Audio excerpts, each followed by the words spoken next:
and was a poke in the tender parts of her heart. What about all the bedtime books Miko insisted I read 1,000,000 times? Not to mention culinary school textbooks and cookbooks. That's all for work or part of parenting, but for fun? She gestured to the book nestled in the box. May I? Be my guest. Regina thought back to the very last fun book she'd undertaken. It hadn't been for fun at all, but for a book club, the only book club she'd ever been a part of, in upstate New York when she was still on active duty in the Army. The Sky is Everywhere. That was the last book I read for fun. She half smiled at the memory of the chaotic circle of hens, and a couple of roosters, that had comprised the Millersville Book Club, and a pang of regret sliced through her heart. She heaved a breath. But anyway, Henry and I were DMing about books chefs should read, and I guess he took our conversation to heart. Alexis nodded in approval. Blood, Bones, and Butter, the inadvertent education of a reluctant chef. Looks older. He said he found it at his local used bookstore. So thoughtful. Alexis flipped the pages. And now the pressure's on. Time to get reading. He might ask at some point if you enjoyed it. Regina pressed her lips together. In truth, she didn't have time to read. Heck, she didn't have time to stand around to even talk about reading, if she was being honest, because every minute not earning money meant she was losing it. Or maybe, because we're so far away, I don't have to. 2 whole states separate Georgia from Virginia. He won't ever know. Well, I think it's sweet. Though at some point, maybe you should speak, like on the phone or video chat. It's ridiculous how much you've flirted without actually communicating in real life. We're just friends, Regina said. Uh-huh. Online friends with imaginary benefits. Alexis cackled. Funny, har har.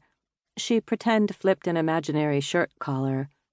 That was pretty good, if I say so myself. Regina busted out with a laugh. She couldn't help it. From behind them, a crash sounded, followed immediately by the clatter of dishes. Regina winced at what she imagined had found its way to the floor, perhaps the tray of vegetables from Pickett Farms, which she had driven 2 hours for. But she didn't move. What the hell are you guys doing over there? Alexis pressed her hand against her blonde hair, which was pulled taut into a bun, and went to the doorway. With her back to Regina, Alexis took command of the chaos that had erupted. Both former military, Regina and Alexis had divided up the labor so that it ran like an army unit, like a chain of command. Their system had worked, thus far. Regina found comfort in using the rules that had been ground into her since becoming a soldier, and she thought it the right way to do business. Regina was the good cop, and Alexis, the scarier one despite being the smaller of the two, was the bad cop. They both abided by standard operating procedures, by lists, by following orders.